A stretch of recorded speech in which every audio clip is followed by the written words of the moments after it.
Chapter 1. The dress that never made it down the aisle. Zipper stuck halfway up my spine, and I wondered if that was God's way of telling me to run. I stood alone in the bridal suite of the Grandview Hotel, staring at my reflection in the floor-length mirror. White silk clung to my body like a second skin, expensive and suffocating. Through the French doors, I could hear the string quartet tuning their instruments, 200 guests settling into their seats, and my father's booming laugh echoing down the hallway. Marcus was late, 20 minutes late, to be exact, and Marcus Whitfield was never late. Punctuality was his religion, right after ambition and his family's pharmaceutical empire. I told myself it was traffic. I told myself he was nervous. I told myself all the lies a bride tells herself when her gut is screaming warnings her heart refuses to hear. The door opened without a knock. I spun around, expecting my maid of honor, and instead found a man I'd never seen before. He moved like smoke, silent, dark, inevitable,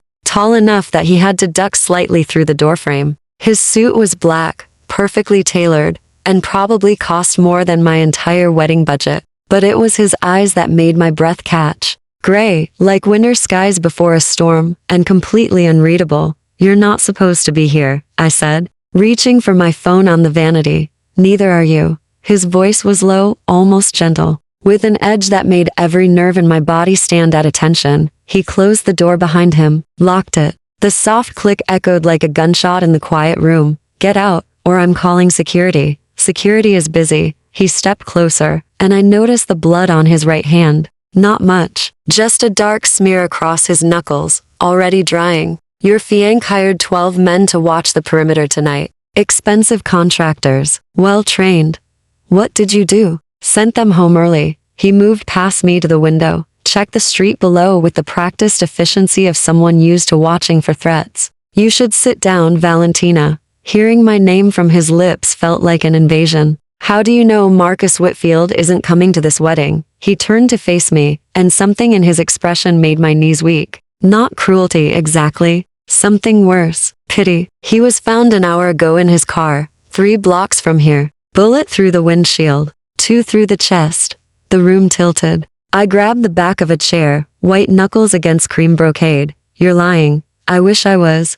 "Did you?" I couldn't finish the sentence. Couldn't make myself ask if this beautiful, terrifying stranger had murdered my fiancé. No, he crossed the space between us into strides. I should have backed away, should have screamed. Instead, I stood frozen as he reached behind me, his fingers finding the stuck zipper. "But the people who did are coming for you next." His knuckles brushed my bare back as he worked the zipper free. The touch was impersonal, efficient, but it sent electricity racing down my spine. Why would anyone want to kill Marcus? He's a pharmaceutical executive. He plays golf. He donates to charity. He laundered money for the Volka family. The zipper slid up with a soft hiss. $300 million over 2 years, hidden in clinical trial budgets and research grants. He decided last week he wanted out, threatened to cooperate with federal investigators. I turned to face him, and we were too close. Close enough that I could smell him, cedar and rain and something darker, like gunpowder or expensive whiskey. "That's insane." "Marcus wouldn't." "Your father brokered the deal." His gray eyes held mine, and I saw the truth there before he spoke it. "Senator Castellano has been taking Volkov money for 6 years. Marcus was his insurance policy, his way of keeping the family clean while the money flowed through someone else's hands." The world I knew, the safe, privileged, carefully constructed world of political dinners and charity galas, shattered like glass. My father wouldn't. "Your father would do anything to maintain his Senate seat and his presidential ambitions." He glanced at his watch. "We have maybe 3 minutes before they realize I got to you first. Who are you?" He smiled, and it was the saddest thing I'd ever seen. "Someone who's going to keep you alive, whether you want me to or not. Now, do you have any shoes that aren't 6-inch heels?" I gestured numbly to my overnight bag. He pulled out my sneakers, knelt, and began unlacing them. The sight of this dangerous man crouched at my feet, handling my running shoes with the same careful precision he'd used on my zipper, made something crack open in my chest. "I can't just leave. Everyone's waiting. My father, my bridesmaids, 200 guests are going to watch your father give a speech about how his daughter has cold feet." He slipped the first shoe onto my foot, his hand warm against my ankle. "He's a politician. He'll spin it. By tomorrow, This will be a story about young love and second thoughts, and Marcus will be a tragic car accident, drinking and driving. Very sad. He finished with the second shoe and stood. In a month, no one will remember this was supposed to be your wedding day. Gunshots erupted in the hallway. Sharp cracks followed by shouting and the sound of people running. He grabbed my hand, and I let him. Let this stranger pull me toward the balcony, away from everything I'd ever known. What do I call you? I asked as he opened the French doors. He looked back at me, gray eyes burning. Dante. And you're going to hate me before this is over, little dove. But you're going to live. Chapter 2. The devil drives a Maserati. The fire escape rattled under our weight as Dante pulled me down 3 flights of rusted metal stairs. Below us, the alley stretched dark and narrow, lit only by a single flickering streetlight. My wedding dress caught on every bolt and railing, silk tearing with soft, ripping sounds that felt like my old life shredding away. Faster, Dante said. Not looking back. I'm in a wedding dress and sneakers. The window above us exploded. Glass rained down, glittering in the streetlight like deadly snow. I ducked instinctively, and Danny's body covered mine, pressing me against the brick wall. His chest was solid against my back, his breathing controlled even as more shots rang out. They're not trying to kill you, he said against my ear. Not yet. Those are warning shots. How is that supposed to comfort me? He made a sound that might have been a laugh. It's not. We hit the ground running. My shoes slapped against wet pavement as Dante led me through the alley. His hand locked around mine like iron. A black Maserati waited at the end, engine already running. Sleek and predatory in the darkness. Get in. I hesitated for one heartbeat. Once I got in that car, there was no going back. No pretending this was a misunderstanding. No returning to the girl who'd woken up this morning thinking she'd be married by sunset. Another gunshot made the decision for me. I dove into the passenger seat, and Dante was behind the wheel before I'd even closed my door. The car surged forward with a growl that vibrated through my bones. Rain started to fall, fat drops that quickly became a downpour, turning the city into a blur of neon and shadows. Buckle up, Dante said, taking a corner hard enough that I grabbed the door handle. Where are we going? Somewhere they won't follow. That's not an answer. It's the only one you're getting right now. I watched his profile as he drove. Sharp jawline, straight nose, the kind of face that belonged on Renaissance paintings of fallen angels. His hands were steady on the wheel, that dried blood still visible on his knuckles. I should have been terrified, should have been crying or screaming or demanding he take me to the police. Instead, I felt strangely calm, like I'd been sleepwalking through my entire life, and someone had finally slapped me awake. You said my father knew about Marcus, I said quietly. That he's been taking Volkov money. Yes. Do you have proof? Enough to bury him. Dante glanced at me, those gray eyes catching the red glow of a traffic light. Is that what you want? To see your father destroyed? I thought about Senator Richard Castellano, the man who'd taught me to ride a bike, who'd fallen asleep reading me bedtime stories, who'd held me while I cried after my mother died. I thought about the other Richard Castellano, the one who smiled for cameras while accepting donations, who'd pushed me toward Marcus despite my reservations, who'd apparently been selling his soul to the Russian mob for 6 years. I want the truth, I said. The truth will ruin you. I'm already ruined. My fiancé is dead. I'm fleeing my own wedding in a stranger's car while people shoot at me. How much more ruin can I get? He smiled at that, a real smile this time, and it transformed his face, made him look younger, almost kind. You'd be surprised. We drove for 20 minutes in silence, leaving the city behind. The highway stretched before us, empty and dark, except for the occasional truck. Rain hammered the windshield, and the wipers beat a steady rhythm that matched my racing heart. The Volkov family, I said finally. I've heard that name. Russian organized crime. My father gave speeches about cracking down on Eastern European trafficking rings. Of course he did. Nothing says innocent like a loud crusade against your business partners. Dandy's voice dripped with disgust. Ivan Volkov is the 3rd most powerful man in the North American Russian mafia. He owns senators, judges, police chiefs. Your father was just another asset. And Marcus? Was useful until he wasn't. Got scared when a federal task force started asking questions about irregular pharmaceutical funding. Thought he could make a deal. I closed my eyes, seeing Marcus's smile, his careful hands, the way he'd proposed on a beach in the Maldives, with a ring that cost more than most people made in a year. Had any of it been real? Or had I been just another piece in his carefully constructed cover? How do you know all this? I opened my eyes and looked at Dante. Who are you really? Someone who's been watching the Volkovs for a long time. That's not an answer. I'm a man who makes problems disappear. Sometimes those problems are people. Sometimes those problems are complications that need handling. He took an exit, the car slowing as we turned onto a narrow road lined with trees. Your father hired me 3 years ago to deal with a journalist who was asking too many questions about campaign finance. I made her stop asking. My stomach turned. You killed her. No, I convinced her a story about municipal corruption in Detroit was more interesting. She won a Pulitzer for it last year. He glanced at me. I don't kill people unless there's no other choice, Valentina. I'm not a good man, but I'm not a monster. But you work for my father. Worked. Past tense. I stopped taking his calls 6 months ago when I realized what he'd gotten into. His hands tightened on the wheel. Tonight, I came to that wedding for one reason. To make sure you didn't die in the crossfire of his mistakes. The road narrowed further, and ahead I could see lights through the trees. A house, no, a mansion rising from the darkness like something out of a gothic novel. Welcome to your new home, little dove, Dante said softly. At least until I figure out how to keep you alive. Chapter 3.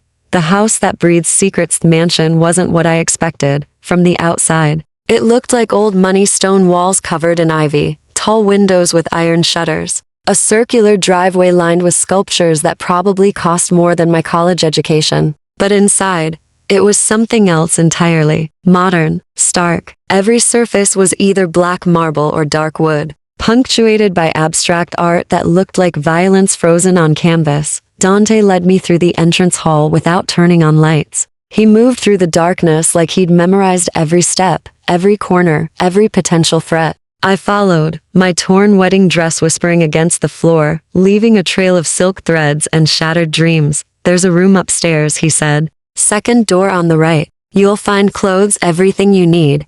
Whose clothes? He paused at the base of a sweeping staircase. Does it matter? It shouldn't have. I was running for my life, wearing a ruined wedding dress, my fiancé dead and my father revealed as a criminal. But something about the thought of wearing another woman's clothes in this man's house made my chest tight. I suppose not, I said quietly. Danny's expression softened almost imperceptibly. They belong to my sister. She hasn't lived here in 3 years, but I kept her things. Couldn't bring myself to throw them away.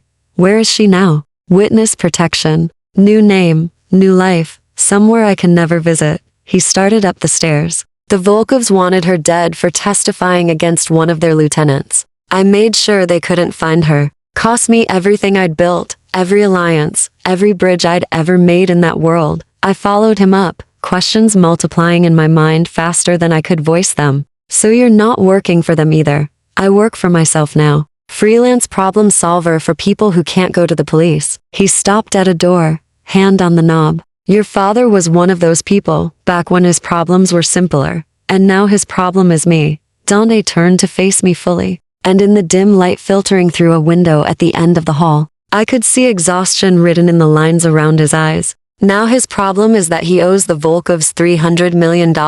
That was supposed to be clean through Marcus's pharmaceutical company. With Marcus dead and you still alive, they have leverage. They'll try to use you to make him pay. How much time do we have? Maybe a week before they find this place. I'm careful, but they're persistent. He opened the door. Get some sleep. We'll figure out our next move in the morning. The room was unexpectedly feminine. Cream walls, a 4-poster bed with gauzy curtains, bookshelves lined with novels and medical textbooks. A framed photograph on the nightstand showed a young woman with Danny's eyes and a smile that looked like sunshine. She's beautiful, I said. She was brilliant. Wanted to be a surgeon. His voice went somewhere far away. Now she works in a grocery store in Oklahoma under the name Patricia Mills. She can never use her medical degree, never contact her old friends, never come home. I'm sorry. He shook his head. Don't be. She's alive. That's all that matters. Dante moved to leave, but I caught his wrist without thinking. His skin was warm under my fingers, and I felt his pulse jump at the contact. Thank you, I said, for coming to the wedding, for getting me out. You didn't have to. Yes, I did. His gray eyes held mine, and something passed between us, recognition, maybe, or the beginning of trust. I've spent 3 years watching your father make deals with the devil. I told myself it wasn't my problem, that you were just another spoiled senator's daughter who probably knew exactly what her family was involved in. But then I saw you at a fundraiser last month. I remembered that night. The Children's Hospital benefit. I'd worn a green dress and spent most of the evening talking to doctors about pediatric cancer research, while Marcus worked the room, collecting business cards and future favors. You were there? I was working security for a Russian businessman who donated $50,000 to look legitimate. Danny's thumb traced a small circle on the inside of my wrist, probably unconsciously. I watched you spend 2 hours talking to sick kids, learning their names, promising to visit them again. When that little boy spilled juice on your dress, you laughed and told him it needed more color anyway. His name was Michael, I whispered. He had leukemia. He drew me a picture of a dragon. You kept it. I saw you tuck it carefully into your purse. Dante released my wrist and stepped back, putting distance between us like it physically hurt. That's when I knew you didn't know. You weren't part of your father's world. You were just collateral damage waiting to happen, so you decided to save me. I decided you deserved a chance to choose. He moved to the door. There's a phone in the nightstand. One call, and I can have you in FBI protective custody by morning. Clean break. Testify against your father. Start over with a new identity, like my sister. And if I don't make that call, then you stay here with me. Help me bring down the Volkovs and everyone they've corrupted, including your father. It'll be dangerous. You'll see things that will change you. You might not survive. I looked at the phone, then back at Dante. Which would you choose? I'm the wrong person to ask, little dove. I stopped making good choices a long time ago. He paused in the doorway. But if I were you, I'd run as far and as fast as I could from men like me. The door closed softly behind him, and I was alone with my wedding dress pulled at my feet, and a decision that felt like choosing between drowning and burning alive. Chapter 4. Blood on the morning. Nusi didn't call the FBI. Instead, I lay awake all night in a dead woman's bed. No, not dead, relocated. Erased, staring at the ceiling and listening to the house settle around me. Every creak sounded like footsteps. Every gust of wind against the windows sounded like whispers. Somewhere below, I heard Dante moving through the rooms. His presence a constant reminder that I'd chosen to stay in the fire. When gray dawn light finally crept through the curtains, I got up and found the clothes he'd mentioned. Jeans that fit almost perfectly, a soft black sweater, socks. His sister and I could have been twins, at least in size. I wondered if that had factored into his decision to save me, then hated myself for the thought. The bathroom mirror showed me a stranger. My carefully styled wedding hair had come loose, dark waves falling past my shoulders in tangles. My makeup had smudged and cried away, leaving my face bare and younger looking than I'd seen it in years. I looked like myself again. Like Valentina before she became Senator Castellano's perfect daughter. Before she got engaged to Marcus Whitfield. Before she learned that everything she'd built her life on was constructed from lies. I washed my face and went downstairs. Dante stood in the kitchen, watching 3 different news channels on mounted screens, each muted with subtitles scrolling beneath. He'd changed into dark jeans and a gray Henley that made his eyes look like storm clouds. A cup of coffee sat untouched beside him, steam rising in lazy spirals. You're up, he said, without turning around. Couldn't sleep. Neither could I. On the center screen, I saw my father's face. Senator Richard Castellano, looking appropriately devastated, standing in front of the Grandview Hotel. The subtitles read, "Daughter disappeared during wedding preparations. Family fears kidnapping. He's good," Dante said quietly. "Watch his hands." I moved closer. My father's left hand trembled slightly as he gestured,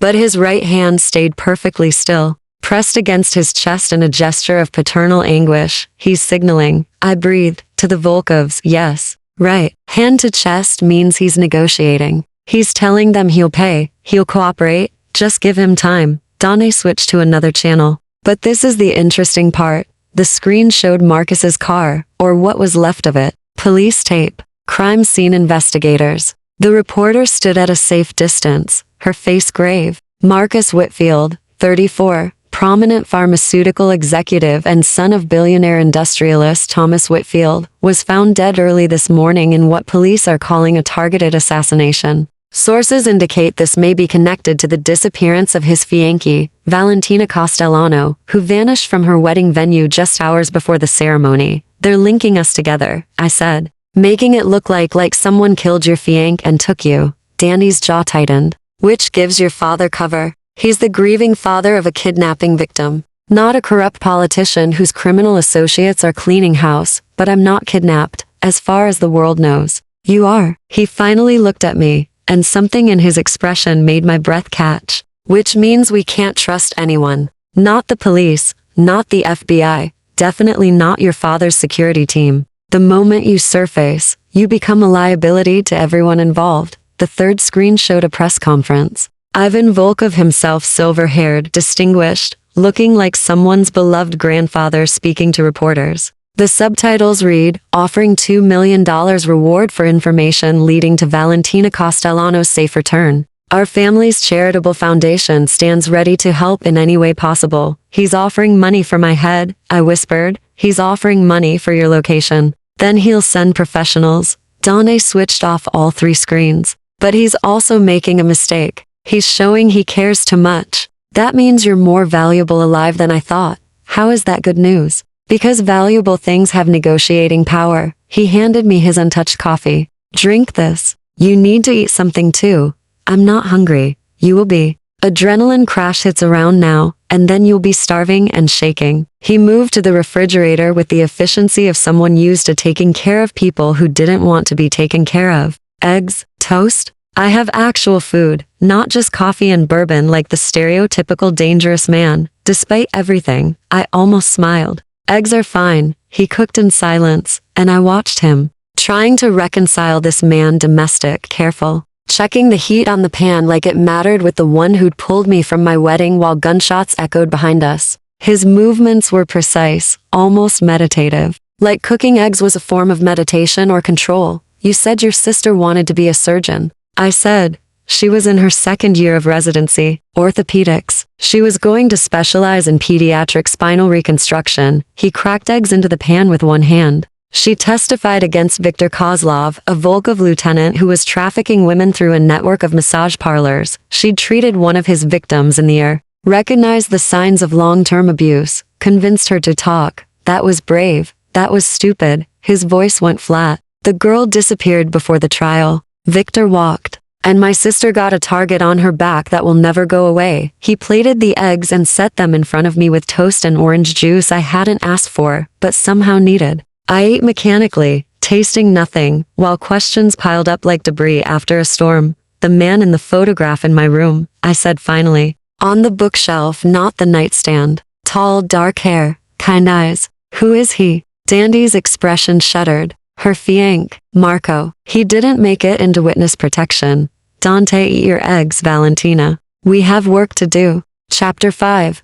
The war room and the watch basement wasn't a basement. It was a war room. Dante led me down a hidden staircase behind a panel in his study, and with each step, the temperature dropped and the air grew thick with purpose. The space below was climate-controlled, windowless, and filled with enough technology to run a small intelligence operation. 6 monitors lined one wall, displaying security feeds from cameras I hadn't noticed around the property. Another wall held a massive corkboard covered in photographs, newspaper clippings, and red string connecting faces and locations, like a conspiracy theorist's fever dream. Except this wasn't theory. These were facts, evidence, years of careful documentation. Jesus, I breathed. I prefer Dante. He moved to a desk covered in file folders and laptops. But I understand the sentiment. My eyes tracked the red strings. I saw my father's face connected to at least a dozen others. Marcus was there too, his official pharmaceutical company headshot linked to bank records and shipping manifests. And at the center of everything, like a spider in a web, was Ivan Volkov. How long have you been building this? 4 years. Since Marco died. Dante opened a laptop, his fingers flying across the keyboard. I started tracking the Volkovs to understand who ordered the hit on my sister. Found your father instead. Found Marcus. Found 50 other people who thought they could make deals with devils and walk away clean. Why didn't you go to the police? He laughed, bitter and sharp. Look closer at the board, Valentina. 3rd row, 4th photograph. I stepped closer and felt my stomach drop. Police Commissioner Robert Hayes, shaking hands with Ivan Volkov at some charity function. Both men smiling like old friends. Hayes has been on the Volkov payroll for 6 years, Dante said. He gets $250,000 annually, deposited in a Cayman Islands account under his daughter's name. In exchange, he makes sure certain investigations stall. Certain evidence disappears. Certain officers look the other way. I scan the board more carefully now, seeing the scope of the corruption. Judges, city council members, FBI field agents, even a deputy director at the D. It's everyone, I whispered. Not everyone, but enough. Dante pulled up a file on his screen. The question is, who can we trust? And the answer is almost no one. He motioned me over, and I stood beside him, close enough that I could smell cedar and coffee on his skin. The laptop showed a complex flowchart of money transfers, millions of dollars moving through shell companies and offshore accounts. This is Marcus's work, Dante explained. He was good at hiding money. Better than anyone the Volkovs had used before. They got greedy, pushed more and more through his pharmaceutical company. Clinical trials that never happened, research grants for studies that didn't exist, drug shipments that were actually weapons or contraband, and my father provided political cover. Speeches about supporting American pharmaceutical innovation, blocking FDA regulations that would have required more oversight, pushing legislation that made it easier to move money internationally for medical research purposes. His finger traced a line on the screen. Every time Marcus processed 10 million, your father got $500,000. Clean, untraceable, deposited in a trust fund supposedly for your future children. I gripped the edge of the desk. My wedding fund was paid for with blood money. Yes. The room tilted, and Dandy's hand found the small of my back, steadying me. The touch was gentle, almost protective, and I hated how much I needed it. I didn't know, I said. I know you didn't. His hand stayed where it was, warm through the borrowed sweater. If you'd known, you wouldn't have spent last Christmas volunteering at the homeless shelter. Wouldn't have used your trust fund to pay for that kid's cancer treatment when his insurance denied him. I looked at him sharply. How do you know about that? I told you. I've been watching. He didn't look apologetic. I needed to know if you were complicit or innocent. Took me 3 months to be sure. And what did you decide? That you're the only Castellano worth saving. He stepped back, putting professional distance between us again. Which is why we're going to use you as bait. Excuse me? Dante pulled up a new screen showing a calendar marked with red X's. The Volkovs are hosting a charity gala in 5 days. Black tie, $5,000 a plate. All proceeds going to their foundation that supposedly helps victims of human trafficking. The irony would be funny if it wasn't horrifying. Your father will be there. So will Marcus's family, paying respects to their dead son. So will Ivan Volkov and every corrupt official in his pocket. Danny's gray eyes met mine. And so will you. That's insane. They'll kill me the moment they see me. They'll try to take you. Big difference. He zoomed in on a floor plan of the venue, some museum in the city, all marble columns and gallery spaces. But they won't do it publicly. Not with that many cameras and witnesses. They'll wait until you're isolated, then make their move. And then what? You swoop in and save me again? No, then you wear a wire. Get Ivan or your father or someone to incriminate themselves on tape. And we give it to the one person I think we can trust. He pulled up a photograph of a woman late 30s. Sharp eyes, FBI badge visible in the shot. Special Agent Sarah Chen. She's been investigating Volkov for 2 years. Her partner disappeared 6 months ago, probably killed for getting too close. She has nothing to lose and everything to prove. You want me to walk into a room full of criminals and Russian mobsters and somehow get them to confess. I want you to be brave. Enough to finish what Marcus started. He was going to testify, remember? He had evidence, records, recordings. But he got scared, and they killed him before he could make the deal. Danny's voice went soft, almost pleading. You have a chance to make his death mean something. Outside, I heard a car door slam. Dante tensed immediately, his hand moving to a drawer where I suspected he kept a gun. We're not expecting company, he said quietly. On the security monitors, a figure moved toward the house. Dark suit, careful steps, hands visible and empty. My father had found us. Chapter 6, The Senator's Confession. Stay here. Danny's voice was steel wrapped in silk. That's my father. That's exactly why. You're staying here. He pulled a gun from the drawer, sleek, black. efficient, and checked the chamber with practiced ease. If he came alone, he's either desperate or stupid. Either way, I talked to him first. Dante, he cupped my face with his free hand, thumb brushing my cheekbone in a gesture so unexpectedly tender it stole my breath. If anything goes wrong, there's a panic button under the desk. Red switch. It'll lock down the whole house and alert 3 different private security companies. You'll be safe until I can get back to you. What about you? Something flickered in his gray eyes, surprise, maybe, that I'd asked. I've survived worse than one desperate senator. Little dove, he disappeared up the stairs, moving with that predator's grace, and I was left alone with the monitors and my racing heart. I watched him emerge on the ground floor security feed, gun held low but ready. As he approached the front door, my father stood on the porch. And even through the grainy camera feed, I could see he'd aged a decade overnight. His perfect silver hair was disheveled. His tie was loose. The man who'd spent 40 years crafting an image of unshakable control looked like he was coming apart at the seams. Dante opened the door but didn't lower the gun. I couldn't hear what they were saying. But I watched my father's mouth move, watched him hold up his hands in surrender, watched him pull something from his pocket, slowly a phone. Just a phone, and show it to Dante. Whatever was on that screen made Danny's posture change. He stepped aside, let my father enter, and they disappeared from the foyer camera's view. I should have stayed in the basement, should have followed Danny's instructions. Instead, I found myself climbing the stairs, drawn by a need I couldn't name. I had to see my father's face when he explained. Had to know if any part of the man I'd loved was real. They were in the study. I stopped just outside the door, hidden in the hallway shadows. 24 hours, my father was saying. His voice sounded hollowed out. That's all they're giving me. 24 hours to produce Valentina, or they release everything. Every transaction, every meeting, every piece of evidence that ties me to their operations. Good, Dante said coldly. Let them.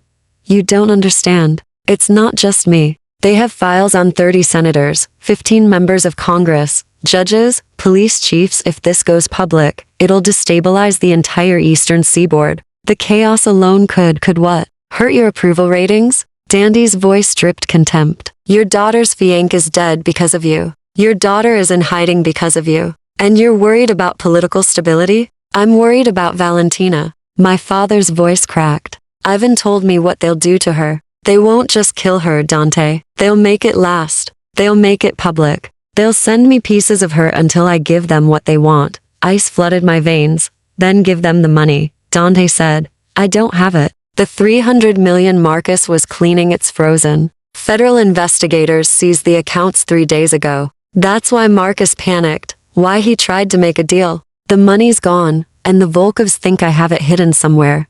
Do you? A pause. Some of it. Maybe 40 million. But that's not enough. That's insulting. That's the kind of number that gets people killed slowly. I stepped into the doorway, and both men turned. My father's face crumpled when he saw me. Valentina, he moved toward me, but Dante blocked him with one smooth step. She stays over there, Dante said quietly. You stay over here. My father looked at me like I was a ghost. Baby girl, I'm so sorry. I never meant for any of this to touch you. You were supposed to be safe. You and Marcus were supposed to be clean, separate from all of it. Marcus was your accomplice, I said, and my voice sounded foreign to my own ears. Flat, dead. I was just set dressing. The innocent daughter to make your family look wholesome. No. You are everything to me. Your mother made me promise before she died that I'd keep you out of politics, out of the ugliness. I tried. God, I tried. You promised a dying woman you'd protect me, and then you took money from the Russian mob. I felt something hard and cold settling in my chest. You paid for my wedding with blood money. You walked me toward an altar where your business partner was waiting to marry me as part of your cover story. It wasn't like that. Then what was it like, Dad? The word tasted like acid. Explain it to me. Make me understand how the man who taught me that integrity matters more than winning became this. He sank into a chair, and suddenly he looked ancient. It started small. A donation to my first Senate campaign. Legal, legitimate, just, generous. Then they needed a favor. Just one small vote on a trade bill. Nothing that would hurt anyone. Then another favor. Then another. By the time I realized what I'd become, I was in so deep that trying to get out would have destroyed everything. So you stayed in, Dante said. And you brought Marcus in to help carry the weight, he volunteered. His father's company was struggling. Marcus saw an opportunity. My father looked at me. I thought if you married him, you'd be protected. The Volkovs respect family. They wouldn't hurt the wife of their money launderer, but they killed him anyway, because he betrayed them. My father stood agitated. Because he got weak and scared and tried to make a deal with the FBI. That's not protection, Valentina. That's suicide. Dante moved closer to me, a silent wall of support. So what do you want, Senator? Why did you really come here? My father met my eyes, and I saw the answer before he spoke it. I need you to come back, he said to me. I need you to meet with Ivan. Convince him you don't know anything, that you're just a scared girl who wants to go home. He'll believe you. He'll let you live.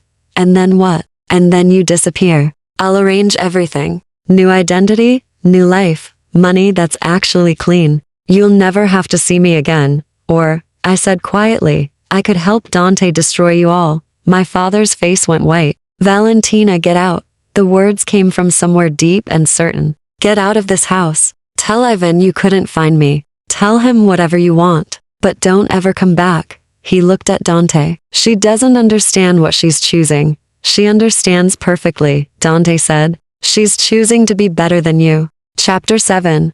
The photograph that changes everything. My father left without another word, and I watched through the window as his car disappeared down the tree-lined drive. The sun was setting, painting the sky in shades of blood and gold, and I felt something inside me break clean in half. You should sit down, Dante said behind me. I'm fine. You're shaking. I looked at my hands. He was right. They trembled like leaves in a storm, and no amount of willpower could make them stop. Dante guided me to the leather couch in his study, his touch gentle on my elbow. He poured 2 glasses of bourbon from a crystal decanter and pressed one into my hands. Drink. I don't like bourbon. You will after today. He was right about that too. The liquor burned going down, but it steadied something in my chest. Made the world feel slightly less like it was spinning off its axis. You told him no, Dante said, settling into the chair across from me. That was brave. That was terrifying. Bravery usually is. He swirled his own glass, watching the amber liquid catch the fading light. For what it's worth,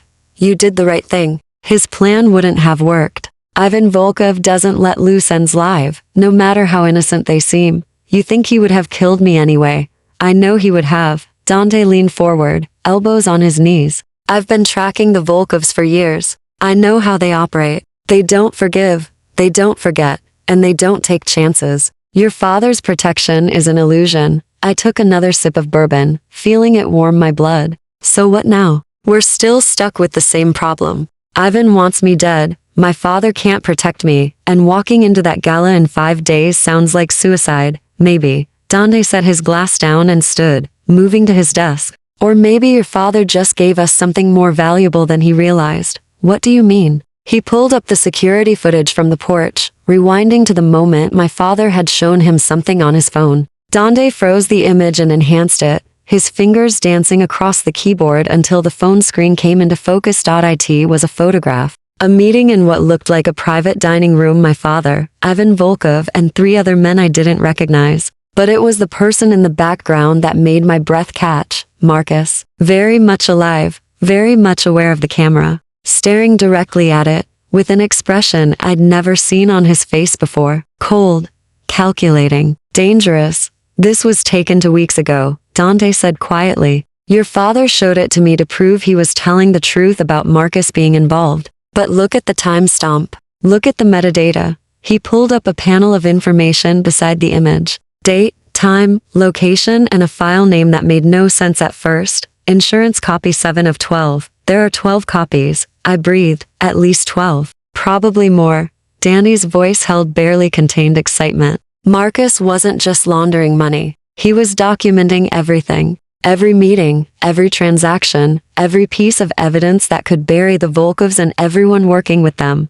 But if my father has a copy, then Marcus gave copies to multiple people. Insurance policies. People who would release the information if anything happened to him. Dante started pulling up files on his screen. The question is, who else has them? I thought about Marcus. Careful, meticulous Marcus, who backed up every file 3 times and kept duplicate keys to everything. Who trusted no one completely, not even me, his brother, I said suddenly. David, they were close. Marcus always said David was the only person who really understood him. David Whitfield. Lives in Boston, works as a corporate attorney. Dante was already pulling up information. No obvious connection to the family business, but that could be by design. Marcus visited him every month, said they went sailing together. I stood, moving to look at the screen over Dandy's shoulder. But Marcus got seasick. He hated boats. It was always an excuse for something else, like delivering evidence packages. Danny's fingers flew across the keyboard.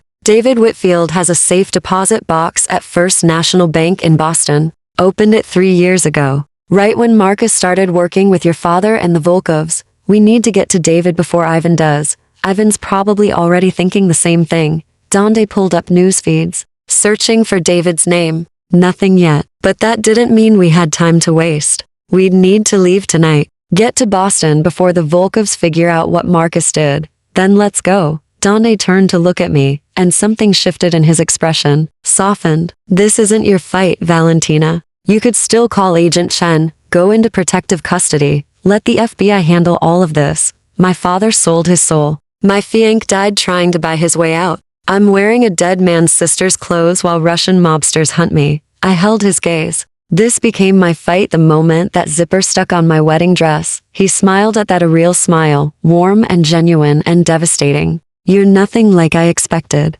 What did you expect? A spoiled princess who'd crumble under pressure. Someone who'd need constant protection and reassurance. Someone weak. He stood, and suddenly we were too close, the air between us charged with something I didn't want to name. But you're not weak. You're fucking terrifying, little dove. Is that a compliment? It's the truth. His hand came up, fingers brushing a strand of hair from my face, and the gesture was so intimate it made my chest ache. I've been protecting people my whole life. My sister, clients, strangers who paid enough. But you don't want protection. You want war. I want justice. Same thing in this world. His thumb traced my jawline, barely a whisper of contact, but I felt it everywhere. And God help me. I want to give it to you. The moment stretched between us, fragile and dangerous, until his phone shattered it with a harsh ring. Dante answered, his eyes never leaving mine. His face went stone cold in an instant.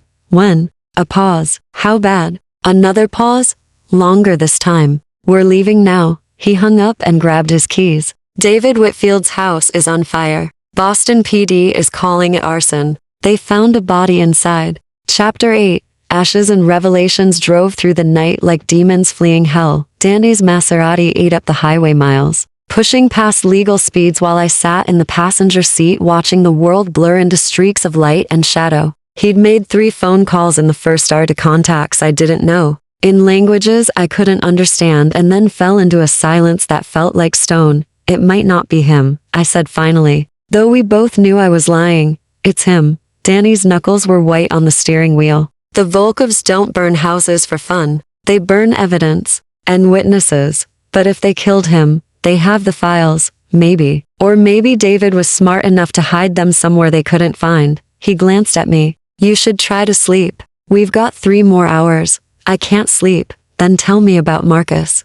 The real Marcus, not the one in the photograph. I didn't want to talk about Marcus. Didn't want to remember the man I'd thought I was going to marry, now that I knew what he really was. But the silence was worse. So I spoke. He was kind, patient. He remembered everyone's names, even the valets and servers at restaurants. I watched the mile markers flash past. He brought me coffee every morning, exactly how I liked it. He listened when I talked about my volunteer work, donated to every cause I mentioned. He sounds perfect. He was. Too perfect. I closed my eyes. I told myself I loved him, but really, I loved the idea of him. The stability. The future that looked safe and predictable. After my mother died, I think I was just looking for anything that felt solid. And now? Now I realize solid things can be built on quicksand. I opened my eyes and looked at Danny's profile, sharp and beautiful in the dashboard lights. What about you? Have you ever been married? Once, long time ago. What happened? She decided being married to a man who solved problems with violence wasn't the life she wanted. She was right. His voice went somewhere distant. Her name was Elena. She's a teacher now, in California. Married to an accountant. 2 kids. Happy. Do you regret it? Losing her? Every day. He shifted gears as we took an exit. Letting her go? Never. She deserved better than what I could give her. That's heartbreaking. That's life, little dove. Sometimes the kindest thing you can do is walk away from someone before you destroy them. I wanted to ask if he was warning me, if he was already planning to walk away once this was over. But the question felt too raw, too revealing. So I stayed quiet and watched the city lights of Boston appear on the horizon like a promise or a threat. David Whitfield's house was still smoldering when we arrived. Fire trucks blocked the street, their red lights painting the neighborhood in hellish shades. Police had cordoned off the entire block, and I could see forensic teams moving through the wreckage like ghosts searching for truth in ashes. Dante parked 3 streets away and killed the engine. Stay in the car. Absolutely not. He turned to me, eyes hard. Valentina, you keep telling me to stay behind, stay safe, stay hidden. But I'm part of this now. If there's anything left of Marcus's evidence, I deserve to help find it. I met his gaze without flinching. Besides, I knew David. He might have told me something, shown me something that would mean nothing to you, but everything to us. Dante studied my face for a long moment, then reached into the glove compartment and pulled out 2 baseball caps and a pair of glasses. Put these on. Keep your head down. If anyone asks, we're journalists covering the story. We approached on foot, blending with the small crowd of neighbors and curious onlookers gathered behind the police tape. The house was a gutted shell. Windows blown out, roof collapsed. Everything Marcus's brother had owned reduced to carbon and memory. Single body recovered. Someone was saying a cop talking to a reporter. Badly burned, but dental records should confirm identity by morning. I felt Dandy's hand find the small of my back, steadying me. A woman stood apart from the crowd, elegant even in her grief, mascara streaking down her face. She was older, maybe 60, with David's eyes and Marcus's sharp cheekbones. Their mother, I whispered, can you talk to her? I should have said no, should have let Dante handle it, but something about the way she stood alone in her devastation, surrounded by strangers, made me step forward. Mrs. Whitfield? She turned, and recognition flickered through her tears. Valentina? Oh, my God, Valentina. She pulled me into an embrace that smelled like smoke and expensive perfume. They said you were kidnapped. Are you all right? Does your father know you're safe? I'm fine. I'm so sorry about David, about Marcus, about everything. She pulled back, gripping my arms. The police said it was arson, that someone broke in, and her voice cracked. David called me yesterday. He was scared. Said if anything happened to him, I should tell you to check the boat. My heart stopped. The boat? His sailboat. It's docked at Harbor Point Marina, slip 37. He said you'd understand. Her fingers dug into my arms. Do you understand, Valentina? Because I don't. I don't understand any of this. Why are my sons dead? The words stuck in my throat. A hand clamped down on Mrs. Whitfield's shoulder. A man in an expensive suit, FBI badge on his belt, face I'd seen somewhere before. On Dante's board. 3rd row, connected to Ivan Volkov with red string. Mrs. Whitfield, we need to ask you a few more questions. His eyes slid to me, and I saw the moment he recognized me. Miss Castellano. What a surprise. We've been looking for you. Dante appeared at my side, his hand wrapping around mine. We were just leaving. I don't think so. The agent's hand moved to his gun. Miss Castellano is a material witness in an ongoing federal investigation. I'm going to need both of you to come with me. More agents materialized from the crowd. 4, then 6, then 8. Too many to fight. Too organized to be coincidence. They were waiting for us. I breathed. Danny's jaw tightened. Run when I tell you to. Dante, he kissed me. It wasn't gentle. Wasn't romantic. It was desperate and claiming and tasted like goodbye. His hand cupped the back of my neck, fingers tangling in my hair, and for one suspended moment, the world narrowed to just his mouth on mine and the knowledge that everything was about to explode. Then he shoved me backward, hard, and drew his gun. Run, Valentina. Marina, slip 37. Don't stop. Don't look back. Gunfire erupted. I ran. Chapter 9. The boat, the blood, and the show essay ran until my lungs burned and my legs screamed for mercy. Behind me, gunshots cracked through the night like thunder, each one making me flinch, making me want to turn back. But Dandy's voice echoed in my head, don't stop, Don't look back, and I force myself forward through the dark Boston streets. Harbor Point Marina materialized through the fog rolling off the water. Security gates, locked. I scaled the fence like some feral thing, tearing my borrowed jeans, scraping my palms bloody. Slip 37. Slip 37. The numbers blurred as I ran down the docks, sailboats swaying gentle in their berths, oblivious to the violence chasing me. There, a 30-foot sailboat. Pristine white hull, name painted in elegant script, Second Chance, Marcus's dark humor. Of course, I jumped aboard, nearly losing my footing on the wet deck. The cabin door was locked, but the window beside it had a crack just wide enough for me to reach through and flip the interior latch. My hand came away bleeding from fresh cuts, but I barely felt them. Inside, the cabin smelled like old wood and salt water, and something underneath gasoline. Recently spilled. Probably when the engine was last serviced. I fumbled for the light switch, found it, and the small space flooded with harsh LED brightness. Everything was too neat, too staged. The cushions arranged perfectly, the charts rolled and tied with precise knots. Even the coffee mugs hung on their hooks. With military precision, David had known they were coming. I tore through the cabin systematically, the way I'd seen Dante search his own files. Under the cushions, nothing. Behind the charts, nothing. In the storage compartments, cleaning supplies, life jackets, flares, the flares. I grabbed the emergency kit and dumped it out. 3 road flares, a first aid kit, and underneath, wrapped in waterproof canvas, a USB drive. My hands shook as I unwrapped it. The drive was small, black, unmarked except for a single word written in silver Sharpie. Insurance. Footsteps thundered on the dock. I shoved the drive down my bra, grabbed a flare, and climbed back onto the deck. 3 men approached, moving with the coordinated precision of professionals. Not FBI, not police. The Volkov's cleaners. The lead man smiled when he saw me, and it was the cruelest thing I'd ever witnessed. Miss Castellano, Mr. Volkov would like a word. Tell Mr. Volkov to go to hell. He expected you'd say that. The man pulled a phone from his pocket, swiped and turned the screen toward me. Dante, on his knees in the burned-out shell of David's house. Hands zip-tied behind his back, blood streaming from a cut above his eye. The corrupt FBI agent stood behind him, gun pressed to Danny's skull. You have 10 minutes to return to the Whitfield residence, the man said, or we paint the walls with his brain. My world contracted to the size of that phone screen. To Dandy's gray eyes, dull with pain, but still defiant, still fighting.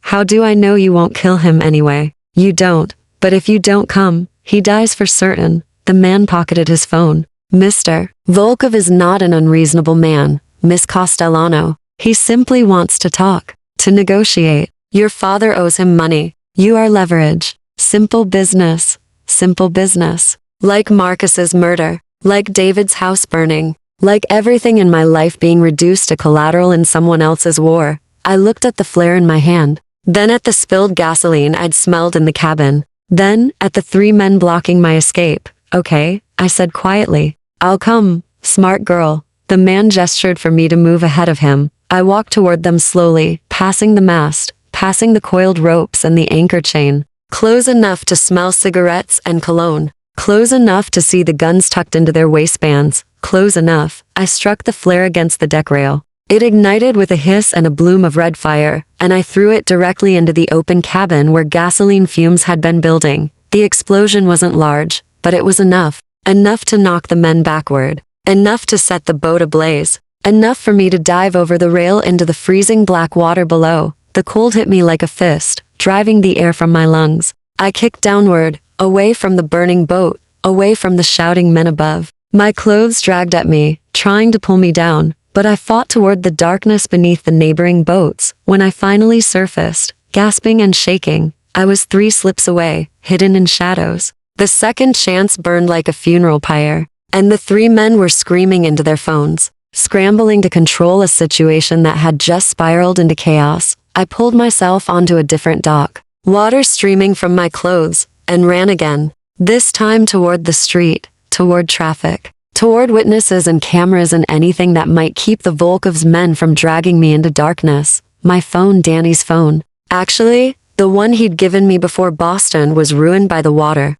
But the USB drive, wrapped in waterproof canvas and pressed against my heart, was safe. I flagged down a taxi driven by an old man who took one look at my drowned rat appearance and asked no questions when I gave him an address I'd memorized from Danny's war room, Special Agent Sarah. Chen's home address. As the taxi pulled away from the marina, I looked back one last time. The boat was still burning, smoke rising into the night sky like a signal fire. And somewhere behind me, Dante was on his knees with a gun to his head, waiting for a rescue that might not come. "I'm sorry," I whispered to the burning horizon. "I'm so sorry." But I didn't turn back, because the only way to save him now was to finish what Marcus and David had started.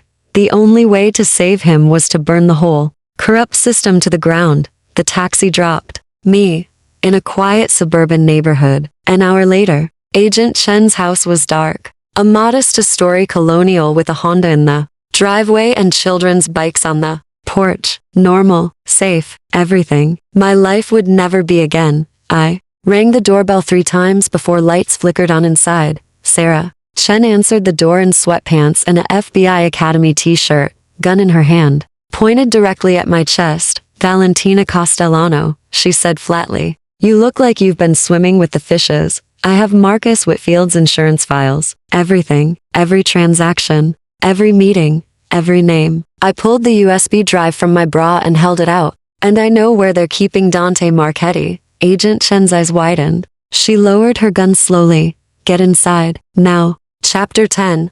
The Fire That Forges Steel. Agent Chen's kitchen became our war room. She gave me dry clothes, FBI sweatpants, and a hoodie that smelled like fabric softener and made coffee strong enough to wake the dead while I sat at her table, shivering from more than just cold. The USB drive lay between us like a grenade with the pin pulled. "Before I plug this in," Chen said, "I need to know how much trouble I'm buying. All of it." My hands wrapped around the coffee mug. "The files implicate my father, the police commissioner, at least 3 FBI agents, and probably half the political establishment on the eastern seaboard." "Jesus," she ran a hand through her short black hair. "And Dante Marchetti? They have him at the Whitfield house. At least, they did an hour ago." My voice cracked. "They said they'd kill him if I didn't surrender. But you came here instead, because surrendering wouldn't save him. It would just kill us both." Slower.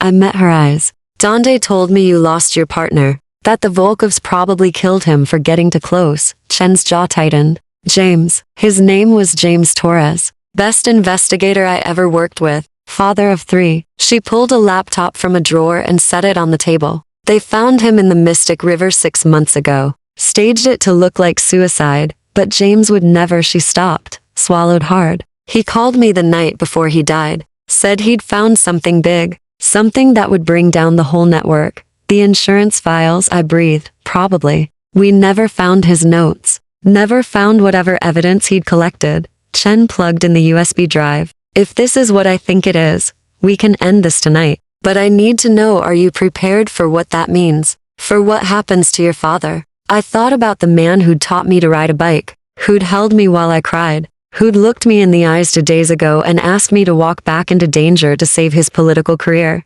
"He stopped being my father the day he took Volkov money," I said. "Do what you need to do." Chen opened the drive. The files loaded slowly, folder after folder appearing on the screen. Financial records, audio recordings, photographs, videos. Marcus had documented everything, every meeting, every transaction. Building a case so comprehensive it would take prosecutors years to unravel. "My God," Chen whispered, scrolling through the files. This is everything. Bank accounts, shell companies, meeting transcripts." She clicked on a video file. "Is that Senator Crawford?" The video showed a different senator, not my father, accepting an envelope from Ivan Volkov in what looked like a hotel room. The audio was crystal clear. "The vote on the trade bill," Volkov was saying. "You ensure it passes, and we continue our arrangement. And if it doesn't pass, then we release the photographs of you and that 16-year-old intern." Volkov's smile was poisonous. "Your choice, Senator." Chen closed the video. "How many of these are there? Dozens? Maybe hundreds." I leaned forward. "But we don't have time to watch them all. Dante has maybe hours before they decide he's more trouble than he's worth. The FBI can't authorize a rescue operation based on the word of a fugitive witness." Chen's voice was careful. "Even with these files, we'd need warrants, approval from people who might be in these files." I grabbed her wrist. Please, you said your partner died trying to expose this. Dante saved my life. His sister is in witness protection because she testified against them. We can't let them win. Chen stared at me for a long moment. Then she picked up her phone and made a call. Mike? It's Sarah. I need a tactical team at the Whitfield residence in Boston. No. I don't have time to explain. Yes. I know what time it is. She paused, listening. Because if we don't move in the next hour, they're going to execute a civilian and disappear evidence in the biggest corruption case this country has seen in decades. Another pause. Then I guess you'll be arresting me too. Whitfield residence. 1 hour. Bring everyone you trust. She hung up and looked at me. You're coming with me. What? You're my witness. My probable cause. My reason for moving fast without going through channels. She stood, already pulling on a bulletproof vest from a closet. Besides, if Dante Marchetti is half as dangerous as his file suggests, he's going to want to see you're safe before he cooperates. His file? Chen smiled grimly. You think I didn't know who was pulling you out of that wedding? I've been tracking Marchetti for 2 years. He's on my list of people who are either criminals or vigilantes, and I can't figure out which. He's trying to save his sister, and apparently trying to save you too. She tossed me a vest. Put that on. And Valentina? When the shooting starts, because there will be shooting, you stay behind me. Understood? I nodded, even though we both knew I was lying. The Whitfield house looked like a haunted monument when we arrived. Burned and broken, surrounded by FBI vehicles and tactical teams that had assembled with terrifying efficiency. Chen's partner Mike, apparently, a bear of a man with kind eyes, met us at the perimeter. Chen, this better be worth my badge. It is. She handed him a tablet loaded with the insurance files. Get those to the prosecutor's office. Everything else is time sensitive. The tactical team moved in like shadows, and I followed behind Chen, my heart hammering so hard I thought my ribs might crack. The house still smelled like smoke and death. Every step felt like walking through a graveyard. We found them in what used to be the dining room. Dante, still on his knees, blood dried on his face, but his eyes sharp and aware. The corrupt FBI agent stood over him, gun lowered but ready. 2 Volkov men flanked the room, and in the center, like a king holding court in ruins, sat Ivan Volkov himself. He was smaller than I expected, older, almost grandfatherly. If you ignored the cold calculation in his eyes, Agent Chen, he said pleasantly. What a surprise. Ivan Volkov, you're under arrest for. The agent behind Dante moved. Dante moved faster. Despite his bound hands, he surged upward, driving his shoulder into the agent's gut. They went down together in a tangle of limbs, the gun skittering across the floor. The Volkov men drew their weapons. Chen's team swarmed in, shouting commands. And suddenly the room was chaos and violence and thunder. I ran toward Dante without thinking. A hand caught my arm, one of Volkov's men, and I drove my elbow backward into something soft. He grunted and released me. I dropped to the floor, grabbed the fallen gun, and pointed it at nothing and everything. Valentina. Dandy's voice cut through the chaos. Our eyes met across the ruined room. He was bleeding again. Zipped eyes finally cut, but alive. So beautifully, impossibly alive. It's over, I said. Not to him. To everyone. The files are already at the prosecutor's office. Every transaction. Every name. Every crime. Ivan Volkov smiled, and it was the saddest thing I'd ever seen. Nothing is ever over, little dove. This is just the beginning. Chen's team swarmed him, but his eyes stayed on me until they dragged him away. 3 months later, I stood in Dandy's study watching the news coverage. Senator Richard Castellano had been sentenced to 20 years. Ivan Volkov and 14 members of his organization faced federal RICO charges. The corrupt FBI agent Special Agent Marcus Holland was awaiting trial. 23 other officials had been arrested, resigned, or fled the country. The political establishment was in chaos. Marcus's insurance files had detonated exactly as he'd intended. You should be celebrating, Dante said from the doorway. I turned to face him. He looked better than he had in the hospital. The wounds healed, the shadows under his eyes finally fading. But there was a distance between us now, a careful space he'd been maintaining since Boston. I keep thinking about what Volkov said, that nothing is ever really over. He's right. Dante moved into the room, but stayed far enough away that we couldn't accidentally touch. His organization is fractured, but not destroyed. Your father's allies are scattered, but not gone. This war will continue in different forms for years, and us? The question hung in the air like smoke. You have a chance now, Dante said quietly. A real life. You could go back to school, volunteer, work, anything you want. You don't need to stay in this world. What if I want to? Valentina, what if I want to finish what we started? Help Agent Chen build cases, track down the people who escaped, make sure Marcus and David's deaths meant something. I stepped toward him. What if I'm tired of running from violence and ready to fight it? Then you'd be making the same mistake I made, choosing war over peace. His voice was rough, pained. You deserve better than this. Better than me. Stop deciding what I deserve. I closed the distance between us, and finally, he let me. I'm not your sister. I'm not Elena. I'm not some fragile thing that needs protecting from the truth. I know. His hands came up to cup my face, thumbs brushing my cheekbones. That's what terrifies me. You're strong enough to survive this life, brave enough to choose it. And if you stay, I'll watch this world change. You, harden you, break the parts of you that are still good and soft. Maybe I need to break. I leaned into his touch. Maybe I've been too soft, too naive, too willing to accept the surface of things. Maybe the world needs me to be harder, sharper, and maybe I need you to stay exactly as you are. He leaned his forehead against mine, and I felt his breath against my lips, to remind me why I'm fighting, what I'm trying to protect.